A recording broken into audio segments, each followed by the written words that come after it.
This is Hamza. And David. And we are doing our entry level show to introduce us to the wonderful World Wide Web. We are going to talk about the intrinsic motivation, and we're giving a brother's perspective on it. So a homie's perspective, of course. Why a homie's perspective? Fuck. What happened?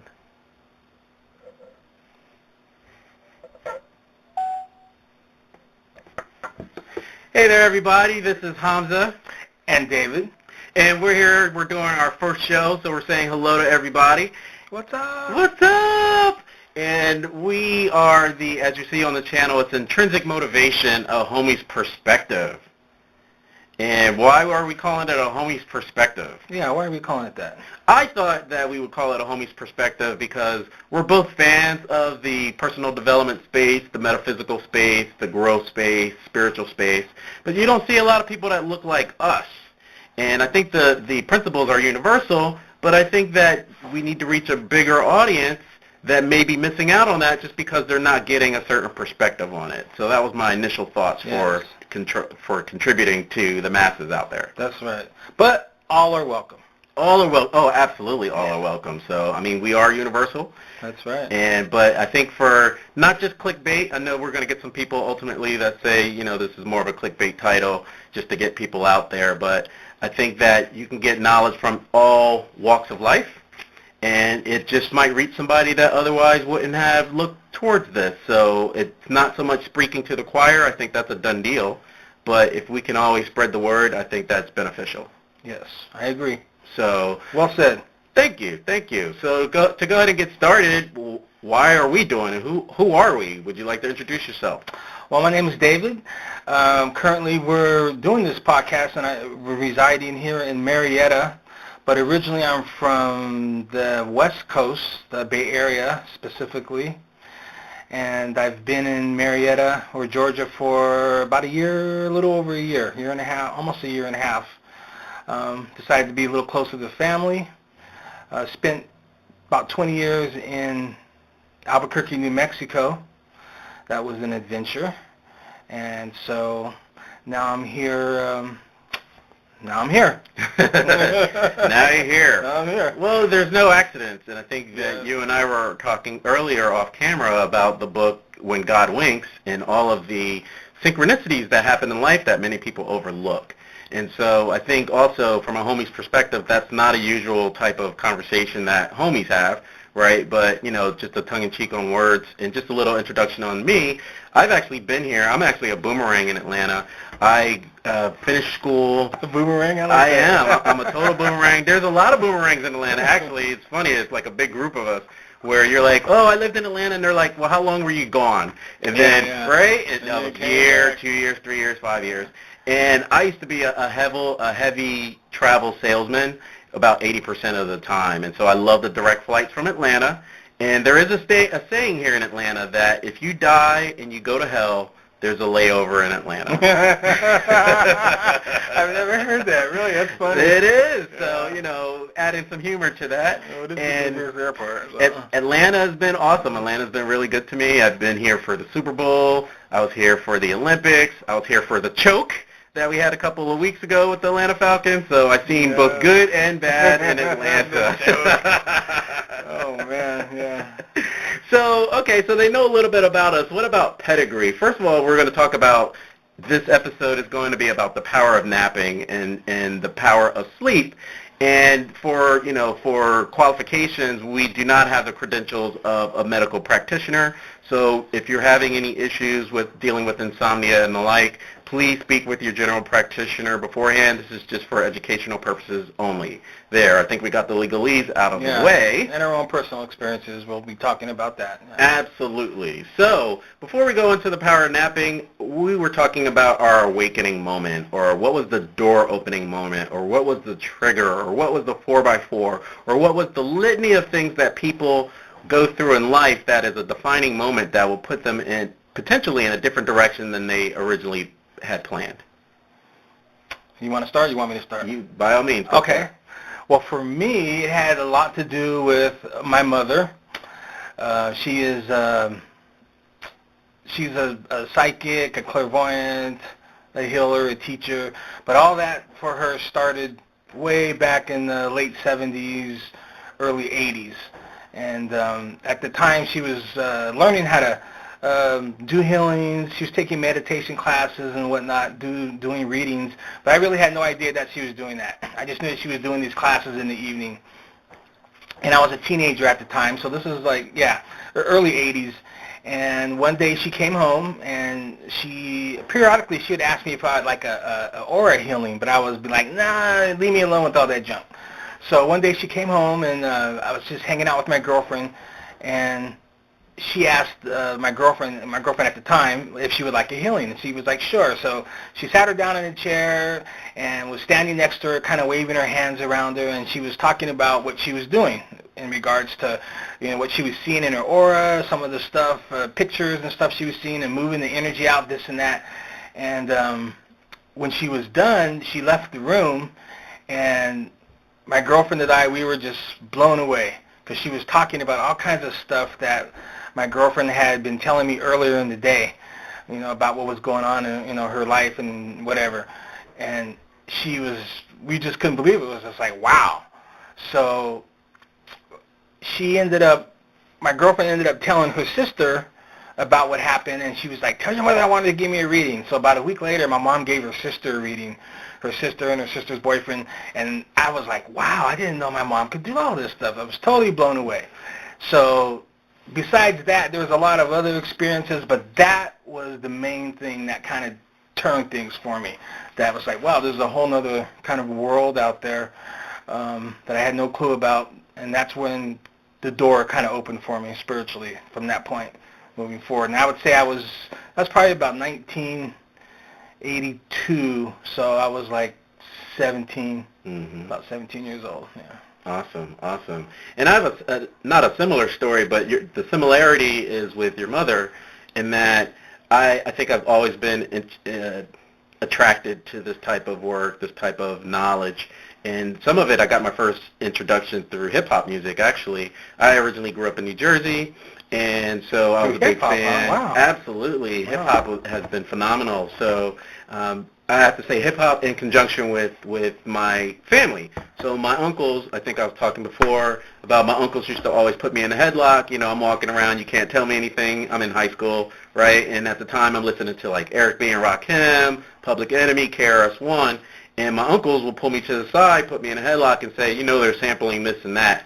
And so it kind of opened the world that what's on the surface, there's so much more beneath that and so much more beyond that. And so that kind of just opened the door to a lot of knowledge. Little did I know at the time, it was around 1987, which was the cosmic convergence.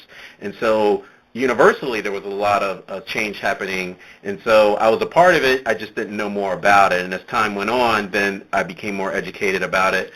Where your mother comes into play is in 2009, and I think up to that point, I did a lot of education, a lot of from a logical standpoint, with the books, going to seminars, those type of things, going to I Can Do It conferences, and intellectual standpoint.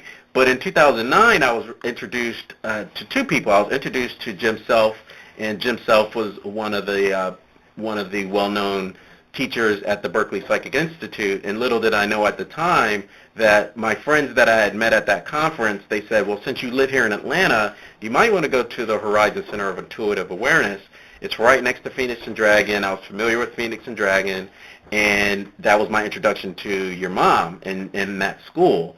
So in that school, we learned about our space, we learned about reading, and it was just really interesting. It was a really good transformation for me because it was all this intellectual knowledge that I had, but now I was really applying it. Yeah. So the rubber hit the road for me.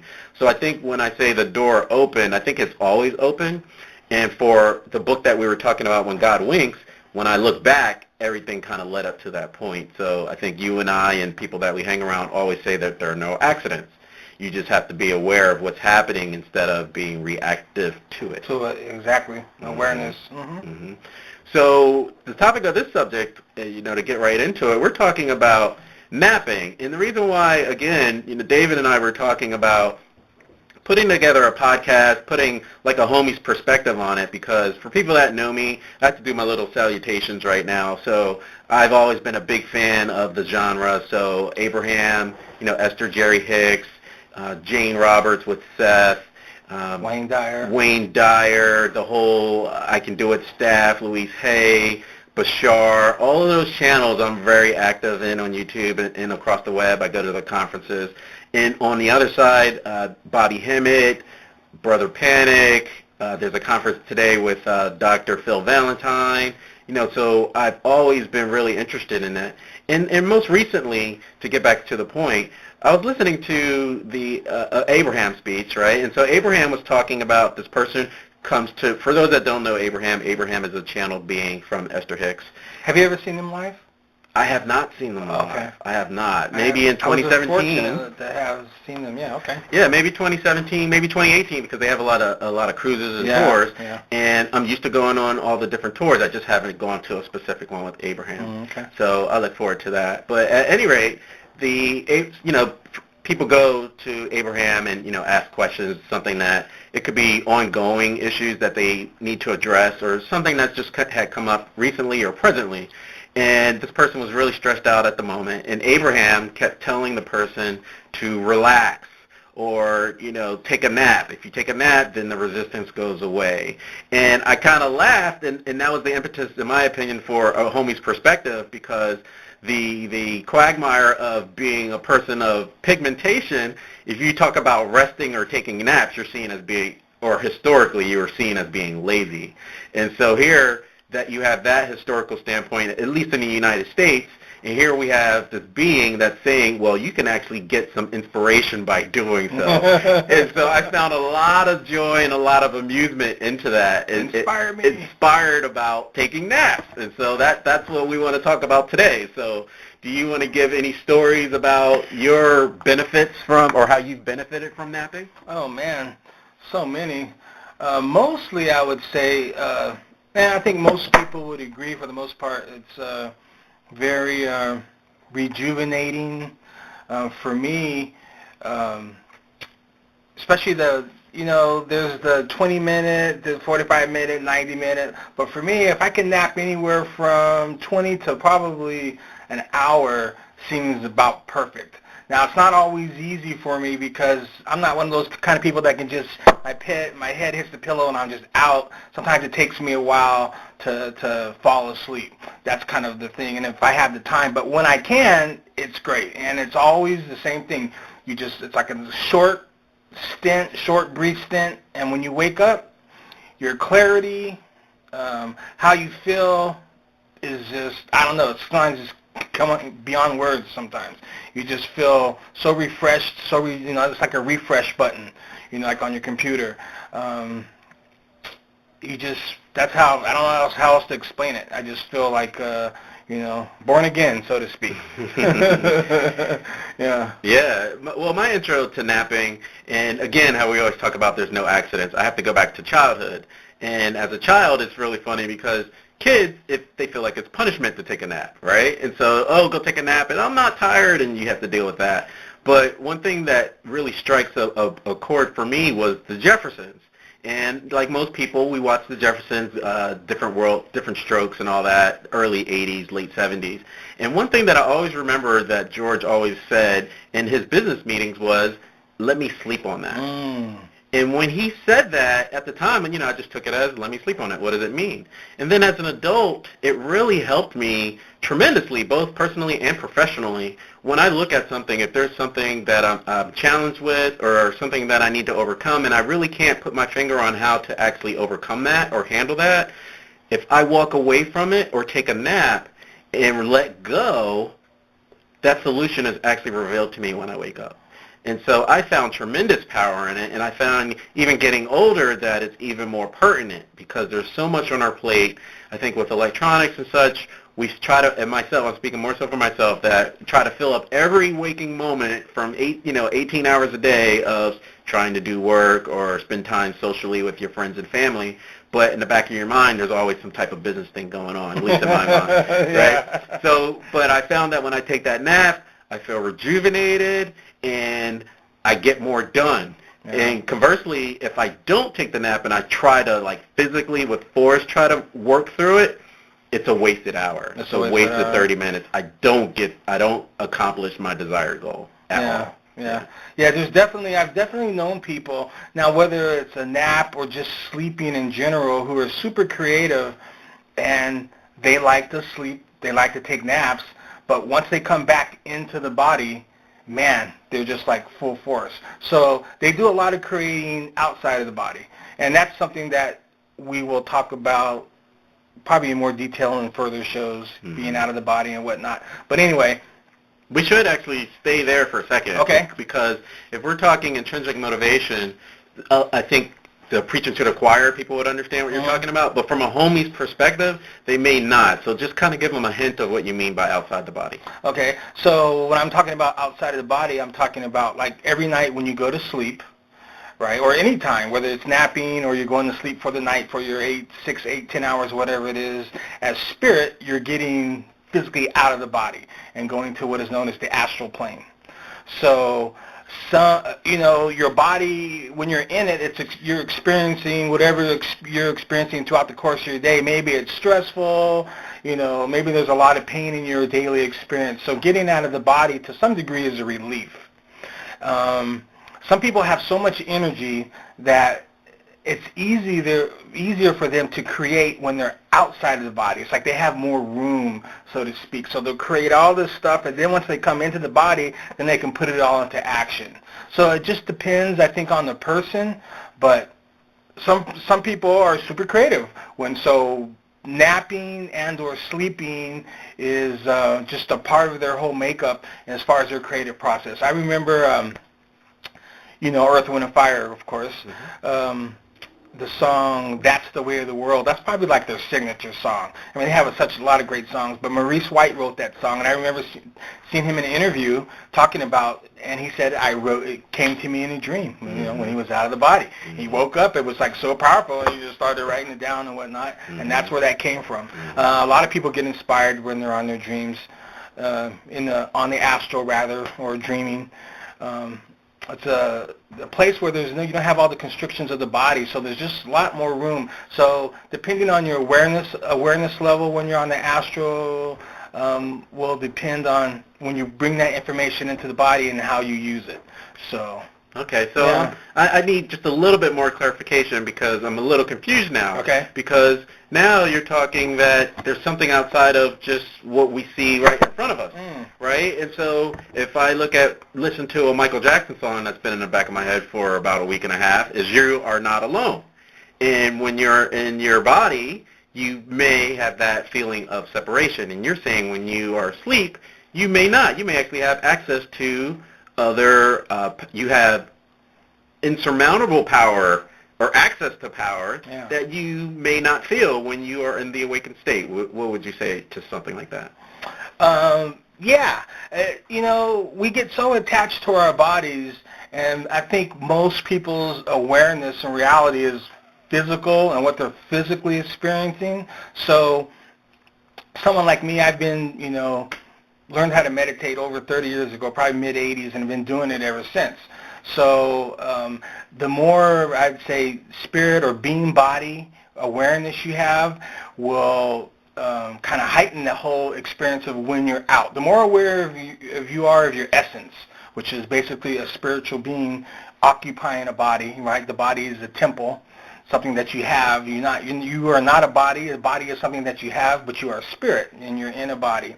So the more awareness you have of that, then the more questions, I guess, you're really going to ask in regard to that. And then over time, as you start to get those answers, all that kind of starts to come into play for your understanding what it is to be out of the body and what that experience is and coming back into the body. It's two different experiences. So maybe I might be confusing some. I don't know the other way to clarify it. Let's see. Well, I think I can lead you on that. Okay. So, I think that's also the bonus of having like two people do this, right? Yeah. Instead, you're not in a vacuum, right? You're not separate. And so as you were talking, I was thinking about us as little children, and one of the first songs that you hear as a little child is Row Your Boat. Yeah. And so merrily down the stream, right? Life is but a dream. Yeah. So we're seeing that on some level that it is an illusion that you're going through. It's an illusion that you potentially do need sleep, even though I don't think so. Because if you look medically of people that don't get sleep, there's a lot of mania associated with their lack of rest. But there's so much that we have access to that a lot of people aren't leveraging. So I think, does that help as far as a greater clarification? Yeah, I would say that, yeah. I mean, we could sit here and pontificate with it and just talk with it for hours, but to keep it simple, yeah. Okay. Yeah. So do you want to give another example of the power of napping that has happened to you personally? Let's see. A good example would be, and this might be a little bit having to do with, what do they call that when you see in the future? What is that called? Well, anyway, one time I was napping, and my astral, the experience that I was having on the astral, once I got back into the body, it had to do with work, being at work and some things that were going on at work in the dream. Once I got back into the body and actually went to work, everything played out exactly how it had. So in essence, it was like it had happened before it actually physically happened. So you had access to prophecy. I guess if you want to call it that, the prophecy. Somewhere in the timeline, I had the experience being at work and having this interaction with one of my managers and her telling me to do this, that, and the other. And then once I got in the body, without even thinking, just another dream, went to work and everything kind of played out like that. And I was like, wow, I remember dreaming about this. Right. And so... And by prophecy, I don't mean, right, we're talking semantics here, so I don't want anyone to say that you're a prophet. Yeah, not a prophet. Not a prophet. Nor do we claim to be, that's it. Right? But what's really interesting is in third dimension, the illusion of time. So we always look at things linearly. And so, with people like Brian Weiss, and I'm thinking, what's the guy that had written The Power of Now? It's Eckhart Tolle that talks about the power of now, right? And so when you're having that dream, you're having it in that moment. And so it could seem prophetic, right? And that's where people talk about deja vu. They're like, I feel like this has happened before. And then when it happens in third dimension, you're like, yes, I just had a dream about that. That is so weird. Yeah. And there was a lot, there's plenty of people that have stories of like 9/11. There was people that had dreamt about 9/11, weeks before it happened. And then all of a sudden it happened, and like, wow, I remember having a dream about something like this, or the day before, or whatnot. So that's not some will say that you created it on the astral first, and then it physically manifested. And to some degree, that was one experience. I've known people that have had those experiences. They're very conscious of their in-the-body experience and their astral awareness, and they're very good at going onto the astral, creating something or experiences, and coming back into the body, and then have that happen. Absolutely. Yeah, and they're very aware of consciously doing that. Absolutely. Yeah. And I think the other day you and I were talking, for my personal experience, I have to actually give another shout out to Trevor Noah, because Trevor Noah, for those that don't know him, he's the host of the The Daily Show on Comedy Central, and he's the first person as a celebrity that I had actually seen on a public platform talk about the power of napping or the power of sleep. And what he was talking about in this, did he do it on the show? He did not do it on the show. It was just on an interview or something. Oh, okay. And I don't watch the show religiously, so okay. I like your comedy, dude, but I have other things going on. I'm not watching the show. So, but anyway, I have a lot of respect for him, and it applies to this moment. So in this moment, he was taught. He grew up in South Africa. He's a child of a mixed marriage, right? His biracial. His mother was African and his father's German. And so based on, check out Trevor Noah, you'll hear a story. He more eloquently can explain his life story. So, but where this point stands is he speaks multiple languages. And what he found is that if he would play CDs or MP3s of different languages in his earbuds while he went to bed, while he went to sleep, he was able to retain that much more. Wow. And I had to give him a salutation for that, because for years I was taught to do that. If it was like a school lesson back in school, that could have been on my cassette tape, right? Or fast forward on my MP3 player. Where if it's music that I want to listen to, or more importantly, if it's 528 hertz vibration music that I listen to, or if there is, for a nod to Bashar, if I want to go on the gamma level and access a future self of me, I would listen to those type of meditations while I'm asleep.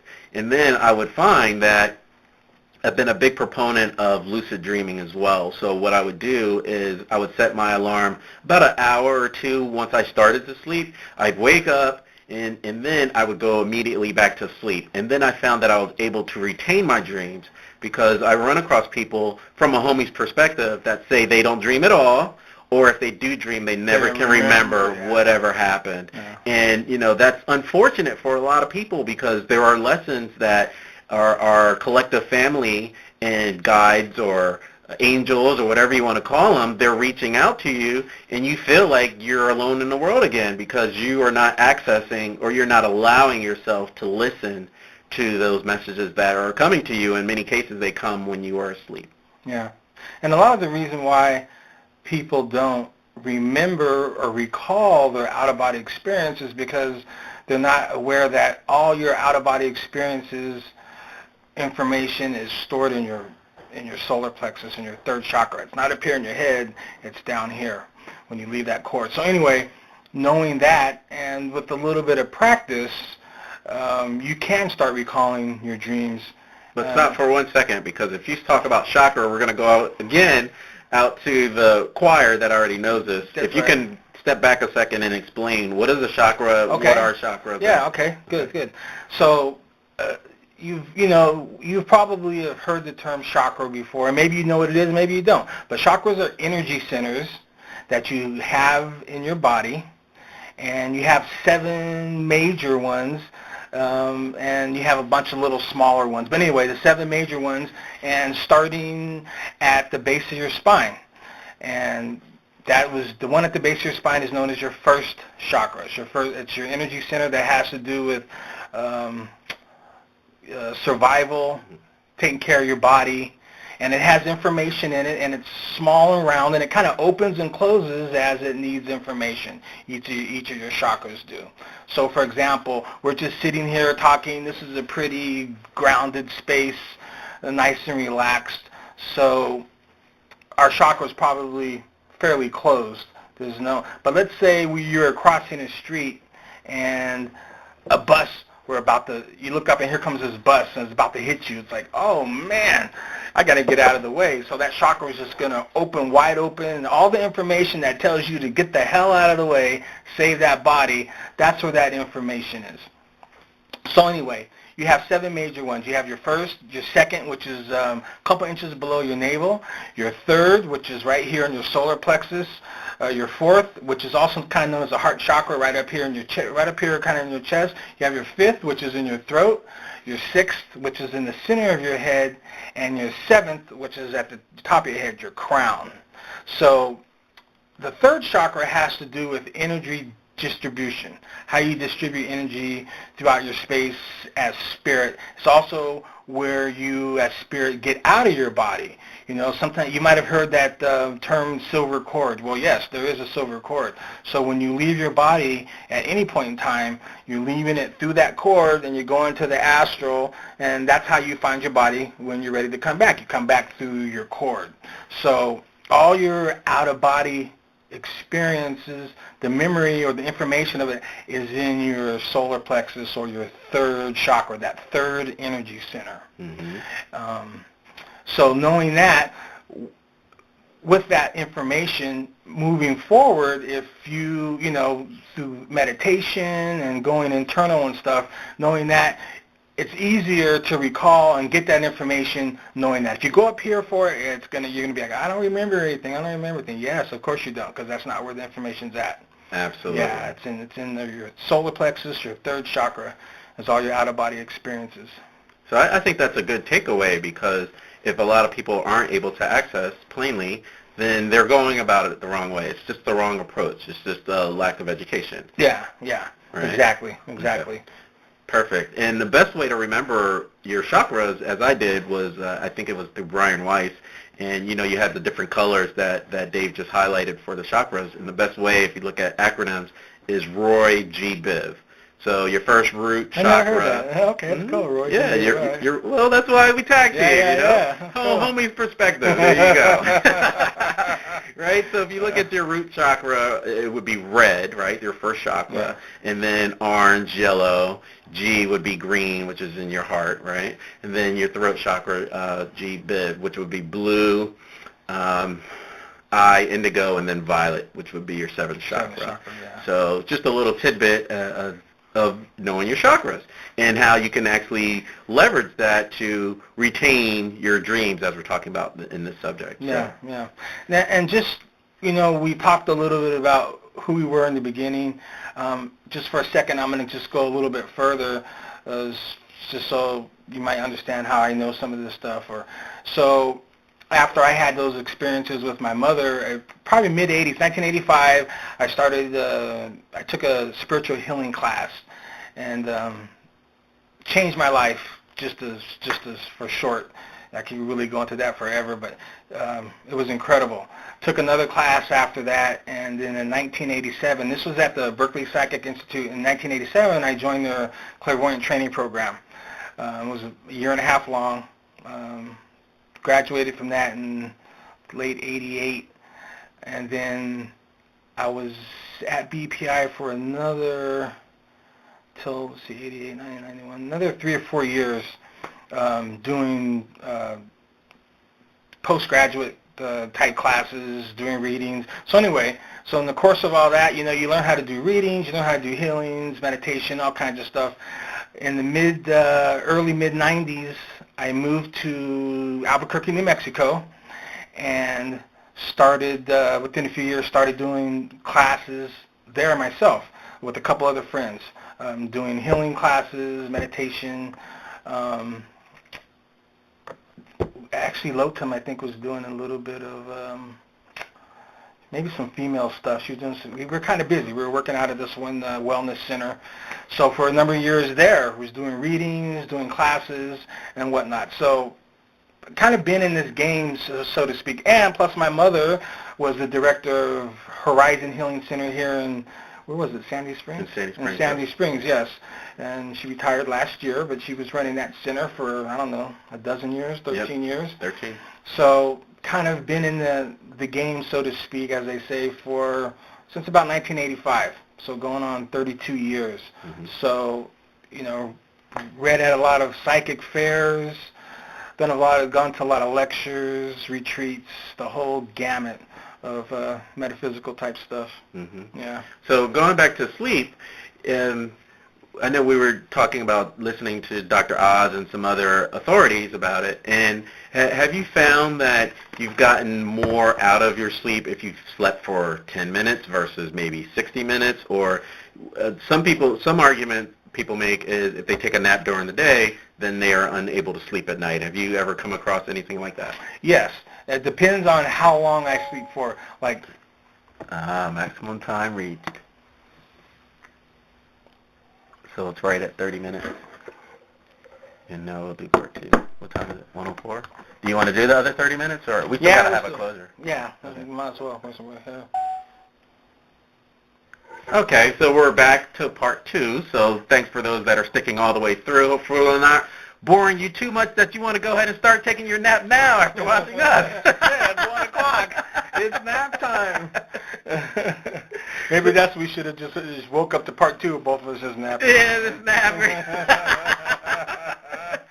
So we had a scene, but we reached the time limit. Of course, it's a new account. But you were, before we were cut off, you were saying we were talking about the different time frames of sleep. You have some people that are saying that they don't have time in a day, right? They don't have a second in a day. I know some of us know a lot of people like that. Like every waking moment is filled doing something, right? Yeah. So they're like, how am I going to fit this nap stuff in? What are you guys talking about? Yeah. To the person that may want to sleep 2 hours a day, right? So you have the extreme on both ends of the spectrum. Yeah. Have you found that there's been an optimal, in your personal experience, an optimal time, moment, frame of sleep for you? So the previous job that I had when I lived in New Mexico, I had really early hours. I was up at 2 a.m., but I was getting home about 11. So 11 a.m. So, but I would go to bed in the evening about 7. So I was always getting like a power nap from about noon to about 2. Mm-hmm. Now, sometimes it would go longer because I'd be like, oh, this is so good. But if I did it for about 2 hours, that'd be perfect. And then I could get to sleep at 7, 8 o'clock when I normally would go to bed. If it went longer, it would definitely affect me, and I had a really hard time going back to sleep. Mm-hmm. Yeah, so I had to really keep it right on track. And if I did that, then I could take that, anywhere from an hour to 2 hour nap in the early afternoon, and no problems getting to sleep that night. If it was any longer, then it was gonna be tough to get to sleep. Gotcha. Yeah. In my personal experience, it's always been about 45 minutes to an hour. Anything less than that, I think we were watching some other videos, and they're saying take a 20-minute nap or a 10-minute nap, set a timer. But to some of us, we can't go to sleep that quickly, right? It takes time for your mind to slow down, to relax. I do. I still set it up from 45 minutes to 60, and I have a sleep app, which is fantastic. And what it does it does what's called whispering. So what happens, I think also, whispers to me. I love the whisper. But Sleep whisperer. The sleep whisperer. I think Nap whisperer. You know what? It kind of goes back to what you were saying about, not retaining because you're looking in the 7th chakra trying to retain stuff. Mm-hmm. And when you're in a deep sleep and you get awakened in a jolt from an alarm, it's very difficult because you're snapped into the present moment, and now you're automatically back in first chakra. You're thinking not survival, but what do I need to do? You go back to your your regular life. Like I need my laundry list things done. Yeah. Whereas with this sleeper app that I'm using, what it does is if I set a timer for an hour, or even if at night if I set it for 6, 7, however long I need to sleep, it'll start whispering, so to speak, 30 minutes prior.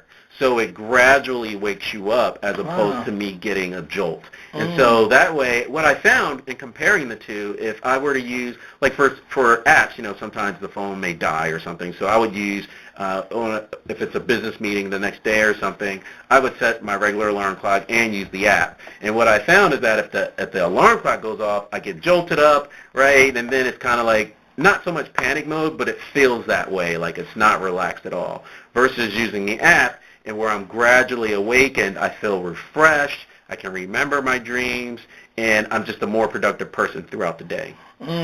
So when I imagine that being said, that when you lay down to take a nap, or probably even just whenever you go to sleep at all, you're out immediately. Pretty much, pretty quick. And it could be just my expectation. I think that we're an intenders group, so even before that, I think the really good thing, especially going back to Esther and Jerry, they had a book several years ago called The Power of Intention. And so if we're in charge of our destiny, then you set intentions of what you want to accomplish. And so if I set the intention, and this is some of the education from, the spiritual world, but also from, not laymen, but in the third dimension, from doctors and such. And statistically, most people fall to sleep 7 to 9 minutes after they hit their head to the pillow. Wow. So if I have that in my mind, then that's my expectation. And what I found is that, I'm usually out. And what I've also found in 2017 that is fantastic is you have, I have it on right now, I have a Fitbit. There's a new super band that's coming out we'll probably talk about on future podcasts. But it tracks your sleep as well. So you can see how well your sleep was. You can see if you tossed and turned the whole night.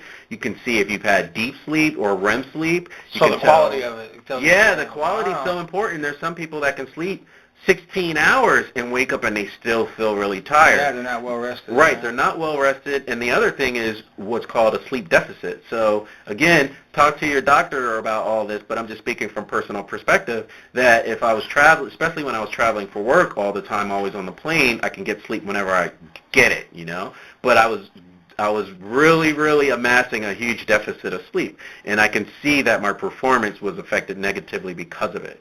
So if you're not getting a traditional 7 to 9 hours a night, that is something you need to check on. And this could behoove you to actually make some time to get this nap in, because you're actually building back up and lessening that deficit that you're in from sleep deprivation. So on a daily basis, what time do you generally get up every day? So it usually depends, because that's a really good question. What I found is, and this is probably as I get older, right? So what I found in the business world is if I want to meet with decision makers who are C-level execs, they are at 7 o'clock meetings. They are at 6:30 meetings because they're up at 4 o'clock in the morning. They get a lot done, right? Their day is done at like 2 or 3 o'clock in the afternoon. So I found two ways from our regular third dimension linear way. I found that getting up at like 5:30, 6 o'clock in the morning has been fantastic. From a spiritual standpoint, I found, and I always call this the God hour, between like a 2 or 3 o'clock is when I'll start getting like those little knocks. And so it'll get a knock like, grandma might come through, or, a great aunt that has a message for me, potentially. And I found that especially at that time, I think everyone may, after I say this, you may see this in your own life, but that time is when the earth is really quiet, depending on where you are on the earth, right? Yeah. So 2 o'clock our time, there's not a lot going on. There's no TVs on. There's no dogs barking in the background. There's no traffic. It's very quiet. Yeah. And so when it's quiet, you are in a receptive mode. Your subconscious is not sabotaging you, so you have more access to your highest good, in my opinion. So another thing that I'd like to add, and again, check with your doctors, is I have been practicing with choline. I've been practicing both with choline and I've been practicing with magnesium. And so I found that if it was hard for me to go to sleep, it was because I had a lack of magnesium in my diet that day. So if I took a 250 milligram supplement of magnesium combined with choline, not only would it enhance my lucid dreaming, but it would ensure that I would sleep more restfully throughout the night. Wow. So you notice a difference in the days that you didn't take that supplement as opposed to the days you did in your sleep?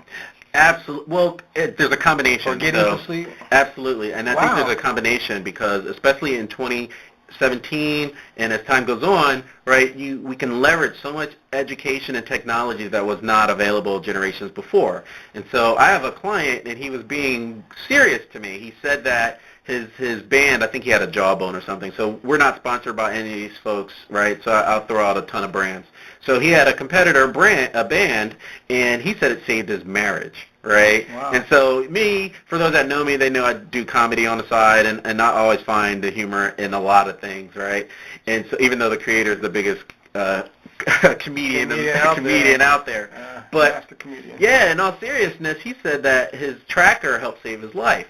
And so when we delved into the conversation further, he mentioned that he noticed, because not only does these trackers track your sleep, they track your steps, they track how much you eat, what do you intake during the day. And he found that if he was drinking coffee at any time after 2 o'clock, then he wasn't getting a restful sleep. And as a result, he was irritable, always irritable to his wife, and so on and so forth. But by using his tracking and finding out if he's tossing and turning at night, and all this was attributed to what he had in his diet during that day.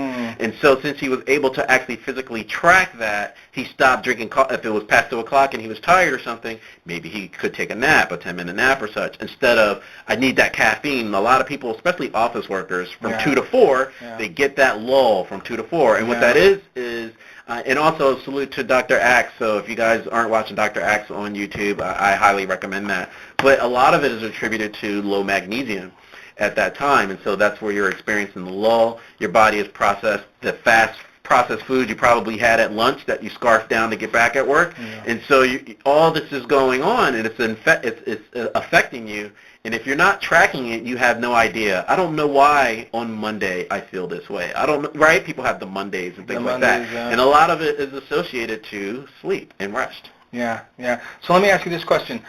How early, so so generally you set your alarm clock for what time? Well, again, it depends. Because But you have to set it though. Oh, absolutely. Okay. Yeah.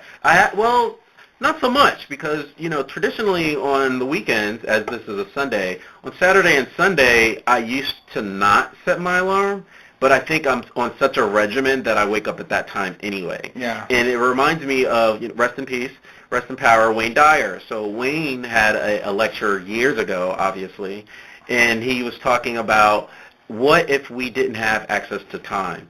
And in this lecture, there was a gentleman that had gone to, I don't know where he went. Let's just say for the conversation, he was in a cave, right? And so if he was in a cave and it was always dark, he had no access to any outside light, right? And so since he didn't, he had no concept of time, and he found that he did not need that 7, 8, 9 hours of sleep. He was sleeping 4 or 5 hours of sleep, and he was still productive throughout the day. And so it's really... It's all about the mind. The mind is so powerful, right? And older people, when you talk to them, they hardly ever sleep 7, 8, 9 hours a night, right? They're always up in the middle of the night, and they sleep throughout the day, and they take naps. It's funny. There's a saying that once a man, twice a child. So as a child, you have that type of pattern where you sleep different times throughout the day, and as you age, you go back to that. Back to that, yeah. It's like they say when you're a child, you come into the world wearing diapers and you go out wearing diapers, man. Shout out to the diapers. That would make total sense because when you think about it, our lives are kind of constructed, you wake up, you have breakfast, you go to work for 8 to how many ever hours, you come home, you cook dinner, you do that. So everything's based on time.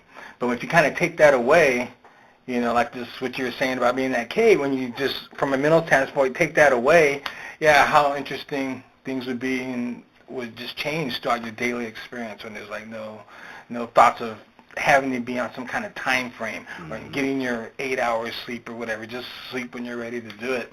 The reason I asked you about did you use alarm clocks, because for me, I had got to a point where, because I was getting up so early that I would always set my alarm clock because I was getting up about 2 a.m., but I always woke up about 5 minutes before it would go off. Mm-hmm. Yeah. So having to get up like at 5 or 6, 7 in the morning, I don't ever have to use an alarm clock. I can just wake up. Oh, absolutely. Yeah. I agree. I agree with you wholeheartedly. Yeah. And I think that, again, it's your mind. It's you're setting that intention. Yeah. So if you're setting that intention, your body on some level already knows, right, this is going to happen. Yeah. And I know since this is on YouTube, it'll have some type of global reach as far as we continue putting out good content that people like and hopefully won't sleep. We won't just continue talking about napping, obviously. But I have to give a shout out to Michael Moore because I had just recently watched Who Should We Bomb Next, and I highly recommend it for people that hadn't seen it. And so some of the conversation that we're talking about, we live here in the United States, so the quality of life throughout the world is a lot different than ours. And so one of the takeaways from his first world problems, well, not even so much first world problems, because even in the documentary, he went to other first world countries, right? And so throughout Europe, they were having a higher quality of life. They were taking siestas. They were spending more time with their family. They were taking naps. They were doing a lot of things that we're talking about, and they had a general overall well-being, a strong outlook on life. Whereas in the States, there's more of an illusion that it's the best and it's great. Trust me, I'm not trying to leave. However, I have more flexibility than a lot of my peers, and so if they feel that they have to answer to someone else, then that person is dictating their time. And as a result, are you as productive because you spend every waking moment doing something? Or you might listen to something like this and reflect and find out how you can be empowered to become more productive by just taking some time out of your rigid schedule to take a nap. And then you might find solutions to your ongoing issues. Yeah.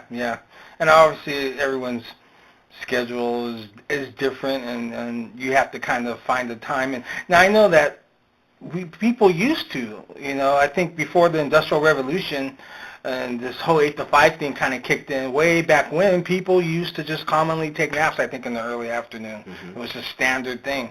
But now it's more of a work, money type situation, and we forget to, and you're right, I noticed when I went to Europe, they were much more,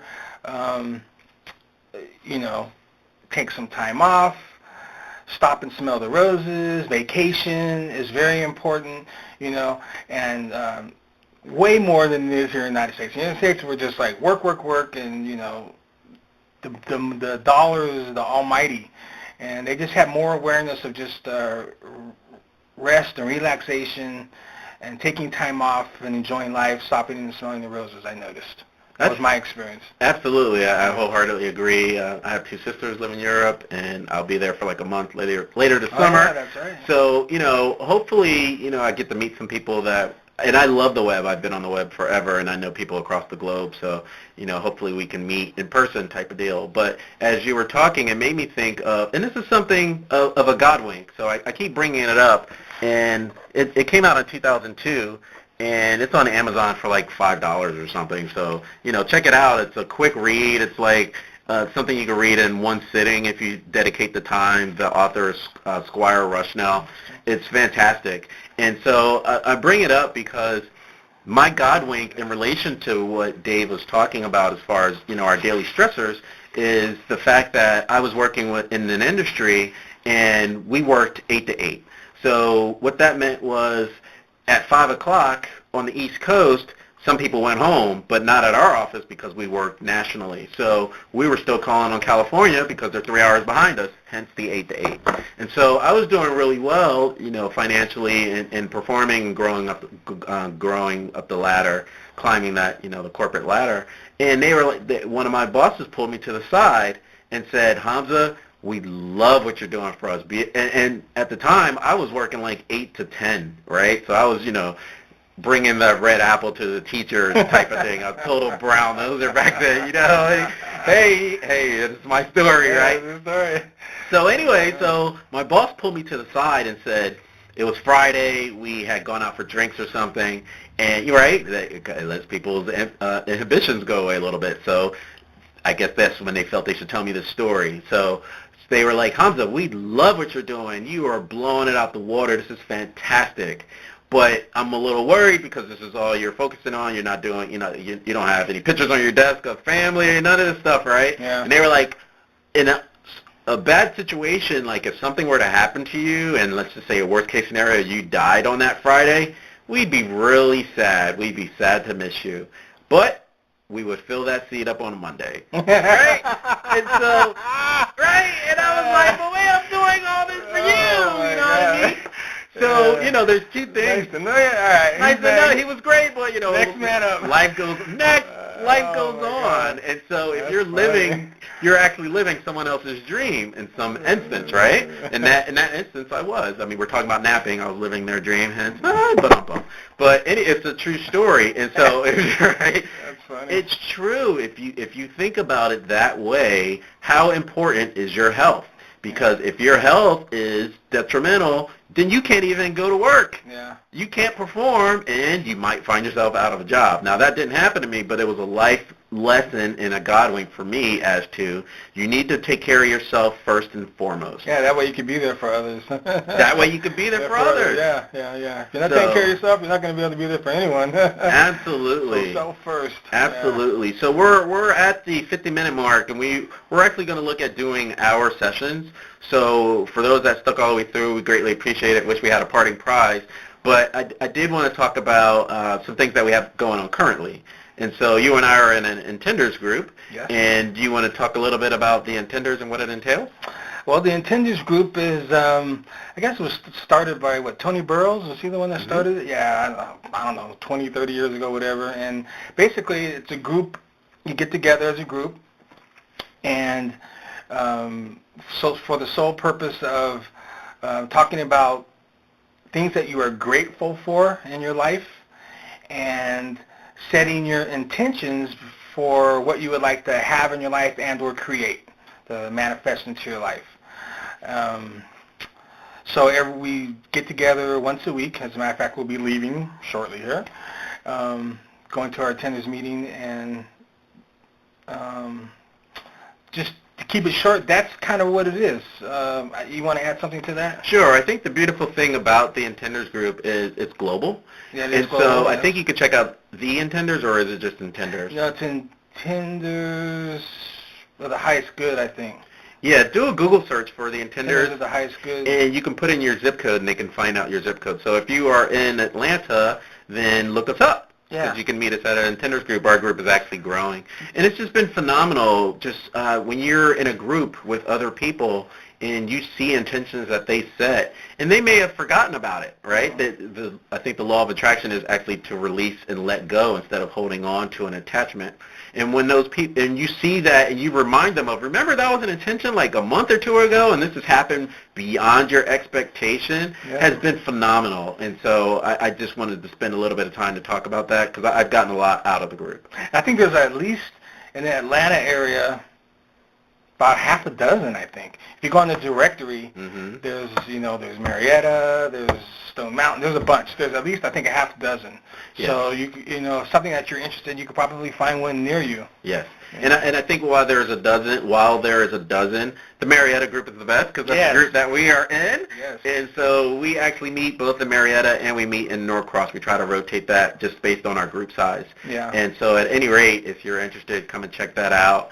And stay tuned for future episodes. I think we have some pretty good subject matter with regards to intrinsic motivation from a homie's perspective. Yes. So hopefully we shared some information that you did know about potentially, but maybe there were some nuggets that you uncovered here as well. Yes, and we're going to be having guests periodically that will be with us on our podcast here. From different areas in the metaphysical world, healers, teachers, life coaches, everything. Everything, because we know a lot of people. That's an understatement. Yeah, that's an understatement. We know tons of people, and so we're already kind of getting things lined up. Subject matter, we're going to talk everything. Every week we're going to try to talk something else. We look forward to getting feedback, and maybe you have a topic or two you'd like to, we could add to our list and whatnot. So absolutely. Today's our inaugural episode, and we're looking forward enthusiastically to growing from here and just having a lot of fun in the process.